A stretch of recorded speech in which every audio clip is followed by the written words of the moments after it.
마음을 시원하게 은혜로 적시시는 말씀에 폭포수. 안녕하세요. 말씀의 폭포수의 김대광 목사입니다. 요즘에는 미세먼지가 조금은 좋아져서 숨쉬기가 참 편한데요. 참 아이러니하게도 날씨가 굳어서 비가 오고 또 바람이 불어야지만이 미세먼지가 좋아지니까요.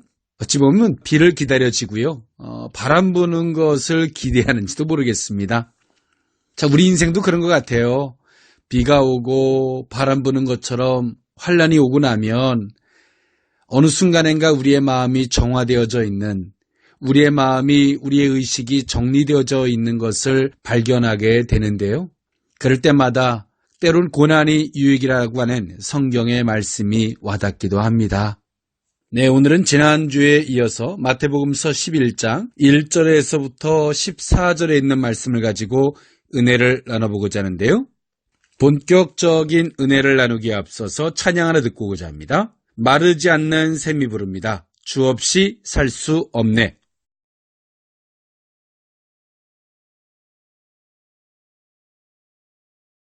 네, 찬양 하나 듣고 왔습니다. 맞습니다. 우리가 주님을 떠나서는 결코 살 수 없는 존재인 줄 믿습니다. 마태복음서 10장에는 예수님이 제자들을 파송하시면서 하셨던 말씀이고요. 이제 11장 1절에서 그것을 소개해주고 있고요. 이제 오늘 본문은 11장 2절에서부터 14절에 세례 요한과 예수님에 대해서 소개해주고 있는데요. 오늘 본문을 제가 먼저 봉독해 드리고자 합니다. 마태복음서 11장 1절. 예수께서 12 제자에게 명하기를 마치시고 이에 그들의 여러 동네에서 가르치시며 전도하시려고 거기를 떠나 가시니라. 2절. 요한이 옥에서 그리스도께서 하신 일을 듣고 제자들을 보내어 예수께 여짜오되 오실 그이가 당신이오니까 우리가 다른 일을 기다려오니까. 4절. 예수께서 대답하여 이르시되 너희가 가서 듣고 보는 것을 요한에게 알리되. 5절. 맹인이 보며 못 걷는 사람이 걸으며 나병 환자가 깨끗함을 받으며 못 듣는 자가 들으며 죽은 자가 살아나며 가난한 자에게 복음이 전파된다 하라. 누구든지 나로 말미암아 실족하지 아니하는 자는 복이 있도다 하시니라. 그들이 떠나매 예수께서 무리에게 요한에 대하여 말씀하시되 너희가 무엇을 보려고 광야에 나갔더냐? 바람에 흔들리는 갈대냐? 8절. 그러면 너희가 무엇을 보려고 나갔더냐? 부드러운 옷 입은 사람이냐? 부드러운 옷을 입은 사람들은 왕궁에 있느니라. 9절. 그러면 너희가 어찌하여 나갔더냐? 선지자를 보기 위함이었더냐? 옳다. 내가 너희에게 이르노니 선지자보다 더 나은 자니라. 10절. 기록된 바 보라 내가 내 사자를 내 앞에 보내노니 그가 내 길을 내 앞에 준비하리라 하신 것이 이 사람에 대한 말씀이니라. 11절. 내가 진실로 너에게 말하노니 여자가 낳은 자 중에 세례 요한보다 큰 이가 일어남이 없도다. 그러나 천국에서는 극히 작은 자라도 그보다 크니라. 세례 요한의 때부터 지금까지 천국은 침노를 당하나니 침노하는 자는 빼앗느니라. 모든 선지자와 율법이 예언한 것은 요한까지니 만일 너희가 즐겨받을진대 오리란 엘리야가 곧 이 사람이니라. 아멘. 왕으로서의 권능이 모사된 8장 1절에서부터 11장 1절과는 달리요. 여기서부터는 메시아에 대한 의혹이 기록되고 있습니다. 11장 2절에서부터 16장 12절까지 나오는데요. 세례 요한은 이때 당시에 헤롯 안디바에 의해서 투옥된 후에요. 예수님께서 진정 메시아 되시는지에 대한 의구심을 품게 되었습니다. 물론 그가 예수님에 대한 메시아 되심을 근본적으로 불신한 것 같지는 않지만 자신의 임무가 메시아의 길을 예비하는 것이었고요. 과연 예수께서 바로 그 메시아시라면 왜 자기가 백성들의 마음을 그리스도께로 돌이키기 위한 사역을 중단당하고 투옥되어야만이 되는지에 대한 그 의구심을 세례 요한은 갖게 되었습니다.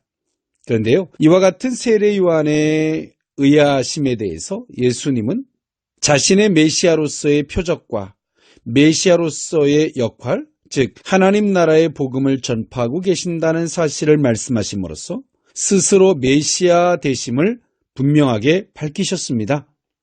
다시 말해서 예수님은 세례 요한의 불완전한 메시아관을 보완하고요, 자신이 구약 성경에 예언된 메시아라는 사실을 분명히 증거하고 있습니다.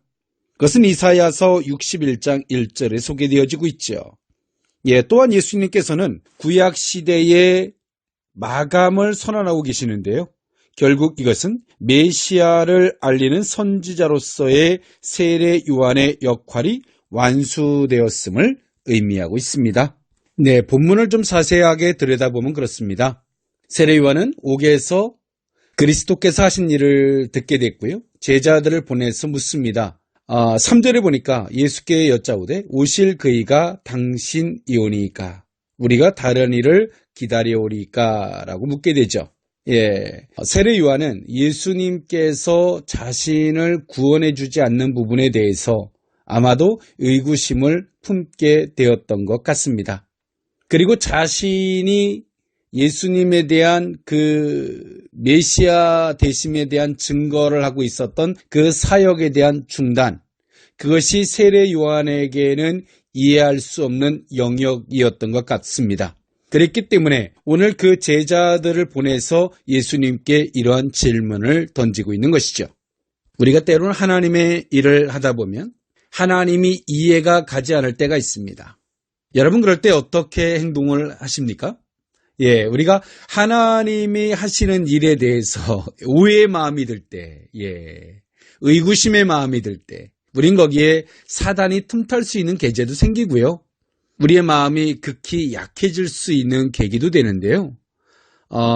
그럴 때 여러분, 어떻게 여러분들은 행동하고 계십니까?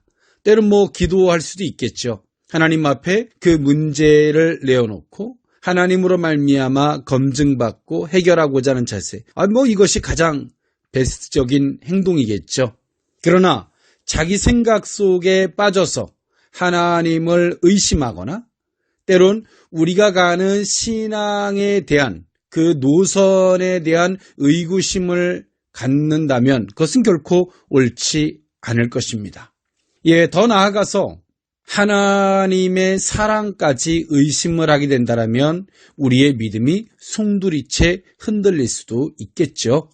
그러나 이것은 결코 건강한 모습이 될 수는 없습니다. 우리는 어떤 의구심이나 우리 속의 신앙에 대한 의구심 내지는 풀리지 않는 문제가 있다면 우리가 겸손하게 하나님 앞에 무릎 꿇고 기도하며 하나님께서 조명해 주시기를 간구함이, 그 겸손함이 옳은 줄 믿습니다. 오늘 예수님은 그런 세례 요한의 제자들의 질문을 듣고 예수님은 그렇다, 내가 메시아다 이렇게 말씀하지 않으셨고요. 5절에서부터 6절에 메시아가 하시는 사역을 소개해주고 있습니다. 맹인이 보며 못 걷는 사람이 걸으며 나병 환자가 깨끗함을 받으며 못 듣는 자가 들으며 죽은 자가 살아나며 가난한 자에게 복음이 전파된다라 라고 말씀하셨죠.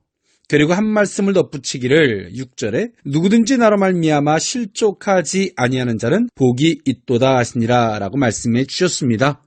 예수님께서 이렇게 말씀하신 것은 당신이 메시아임을 우회적으로 스스로 증명해 보이신 것입니다. 그리고 밝히신 것이죠. 그리고 예수님은 말씀하십니다. 누구든지 나로 말미암아 실족하지 않은 자는 복이 있도다. 예수님이 하시는 사역을 극히 인간적으로 바라보면 안 된다는 것이죠. 우리가 가지고 있는 기준이나 잘못된 원칙으로 바라보고 실족하면 결코 옳지 않다는 거예요. 예수님의 사역을 하나님의 섭리와 그 뜻 안에서 바라보아야 한다라고 예수님 말씀하고 계시는 것이겠죠. 성도와 제자의 길을 걷다 보면 지금도 인간의 입장에서 보면 도대체 이해가지 못할 일들이 많습니다. 오늘 세례 요한도 이렇게 옥에 투옥됐다가 순교를 당하게 됩니다. 여러분, 인간의 입장에서 보면 얼마나 잔인한 이야기입니까? 그러나 하나님의 나라, 하나님의 섭리적인 측면에서 바라보면 어떨까요? 세례 요한은 정말 거룩하고 존귀한 자로 쓰임을 받은 것입니다. 우리는 지금도 결코 인간의 입장에서 하나님의 나라를 생각할 수 없다는 것을 우리는 이해해야 합니다. 예수님을 잉태했던 마리아에게도 천사는 그렇게 마리아에게 이야기했습니다. 넌 하나님께 큰 은총을 받은 자라라고 이야기를 했죠. 그러나 여러분, 인간의 입장에서 보면 마리아가 하나님께 은총을 입은 자인가요? 그렇진 않아요. 예수님을 잉태하고 나서 요셉과 그 약혼이 파괴될 위기에 처해지고 도망 다녀야 되는 환난도 겪고 수많은 어려운 일들을 겪죠. 이런 것처럼 하나님의 은총이 인간의 축복의 논리로 그렇게 이해하려고 한다라고 한다면 우리는 시험에 들 수밖에 없습니다. 우리는 하나님의 나라를 순전히 볼 수 있는 그 영적 성숙함, 그 현명함이 있었으면 좋겠습니다. 이것은 결코 우리 힘으로 되지 아니하고요. 성령이 조명하심이 있을 때 가능해지는 줄 믿습니다. 예수님은 그 세례 요한의 제자들이 떠난 이후에 예수님은 당신의 제자들에게 말씀하고 계십니다. 7절에 그들이 떠남에 예수께서 무리에게 요한에 대하여 말씀하시되 너희가 무엇을 보려고 광야에 나갔더냐? 바람에 흔들리는 갈대냐? 그러면 너희가 무엇을 보려고 나갔더냐? 부드러운 옷 입은 사람이냐? 부드러운 옷을 입은 사람들은 왕궁에 있느니라. 9절 그러면 너희가 어찌하여 나갔더냐? 선지자를 보기 위함이었더냐? 옳다. 내가 너희에게 이르노니 선지자보다 더 나은 자니라 라고 예수님은 제자들에게 말씀하고 계십니다. 우리는 무엇을 보고 우리의 사명이 무엇인지 하나님의 섭리, 그 하나님의 때를 읽지 못한다면 우리가 귀히 쓰임받고도 그 작은 일 하나에 때론 내 뜻대로 들어지지 아니하고 우리가 의도된 대로 들어지지 않는 것 속에서 무너지고 실망하고 좌절할 수밖에 없음을 우린 기억할 수 있었으면 좋겠습니다. 여러분, 우리를 부르신 이는 주님이시고요. 우리에게 말씀하고 계시는 분도 주님이시고요. 또 우리와 함께 하실 분도 주님이신 줄 믿습니다. 오늘 우리의 시선이 우리를 부르신 이에게 집중하고 우리를 부르신 이를 따라감이 옳은 신앙인 줄 믿습니다. 예수님은 구약의 말씀을 인용해서 다시 말씀하고 계십니다. 10절에 보니까 기록된 바 보라 내가 내 사자를 내 앞에 보내노니 그가 내 길을 내 앞에 준비하리라 하신 것이 이 사람에 대한 말씀이니라 라고 예수님은 세례 요한을 가르쳐서 말씀하고 계십니다. 예수님은 당신에게 일어나는 일들에 대해서 사사로운 감정이나 이치, 때론 상대성을 가지고 말씀하지 않으셨습니다. 다만 구약에 예언되었던 말씀을 들어서 말씀하고 계시죠. 그 이유는 오늘 이 마태복음서는 유대인들을 향해서 기록되고 있고 그 약속의 성취자로 오신 메시아임을 밝히시는 것도 있지만 또 한편에서는 예수님은 그 모든 것들을 성경 안에서 내가 하는 일들을 바라보아야 된다라고 예수님은 말씀하고 계시는 것입니다. 그러면서 예수님은 11절에 그렇게 말씀하십니다. 내가 진실로 너에게 말하노니 여자가 낳은 자 중에 세례 요한보다 큰 이가 일어남이 없도다. 그러나 천국에서는 극히 작은 자라도 그보다 크니라 라고 말씀하고 계십니다.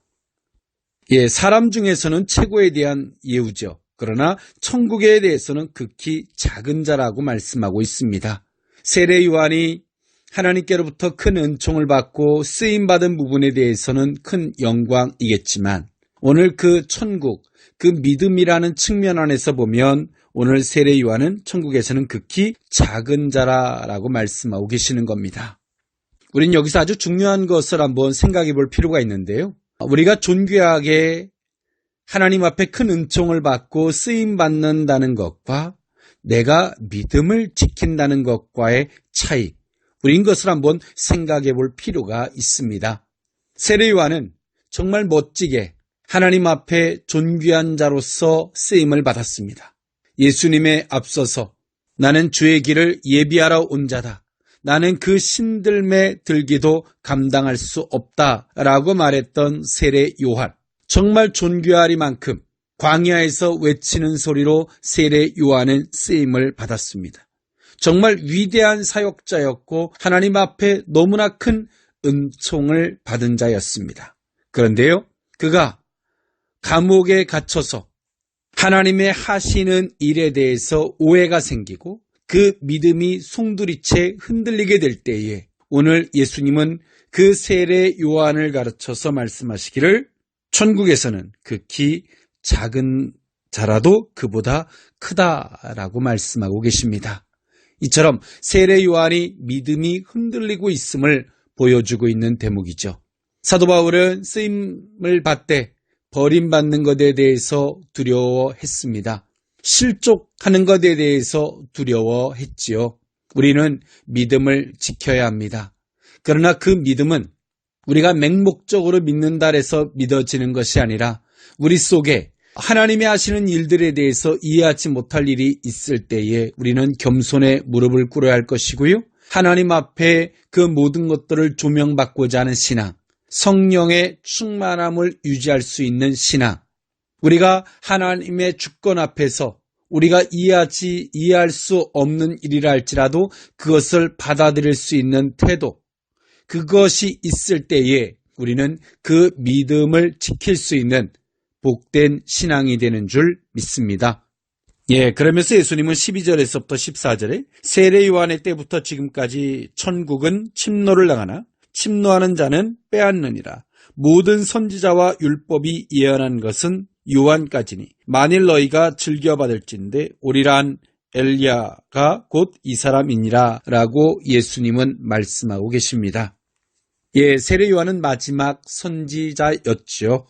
그리고 예수님은 말씀하십니다. 믿음의 시대, 복음의 시대.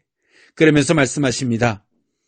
세례 요한의 때부터 지금까지 천국은 침노를 당하나니 침노하는 자는 빼앗느니라 라고 말씀하고 계십니다. 믿음 안에서, 예수 안에서 그 모든 것들이 가능해지고 열려져 있음을 말씀하고 계신 것입니다.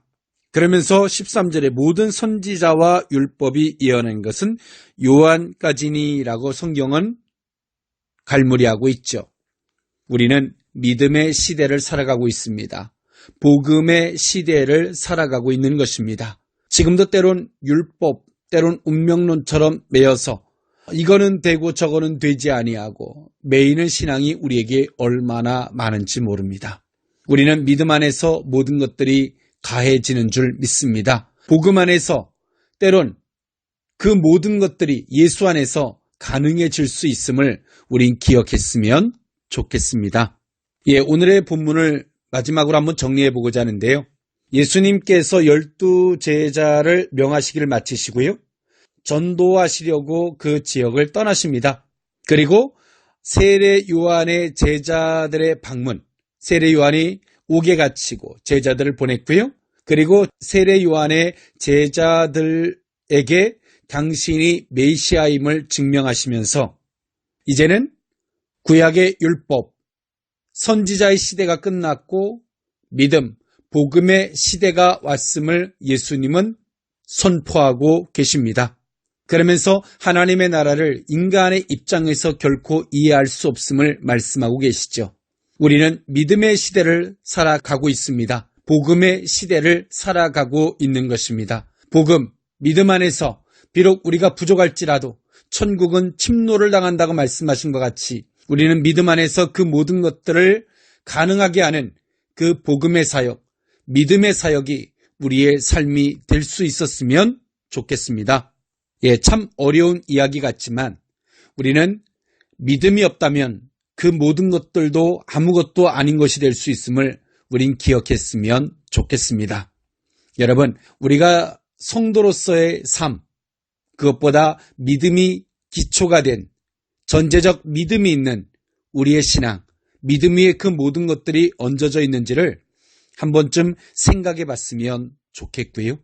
오늘 우리의 믿음이 약해지는 원인, 그 이유가 있다면 오늘 여러분 겸손의 무릎을 한번 꿇어보지 않으시겠습니까? 하나님의 주권 앞에 우리에게 주어진 일을 받아들이기 힘들지라도 그것을 받아들이는 그 무릎을, 그 겸손의 자세를 한번 가져보지 않으시겠습니까? 우리 속에 무너졌던 믿음이 다시 회복되어지는 복된 은혜가 있게 될 줄 믿습니다. 예, 저는 찬양하러 들으면서 물러가고자 합니다. 한상희가 부릅니다. 예수로 나의 구주 삼고. 여러분 한 주간도 그리스도 예수 안에서 승리하는 멋진 믿음의 삶이 될 수 있기를 원합니다. 지금까지 말씀의 폭포수의 김대광 목사였습니다. 감사합니다.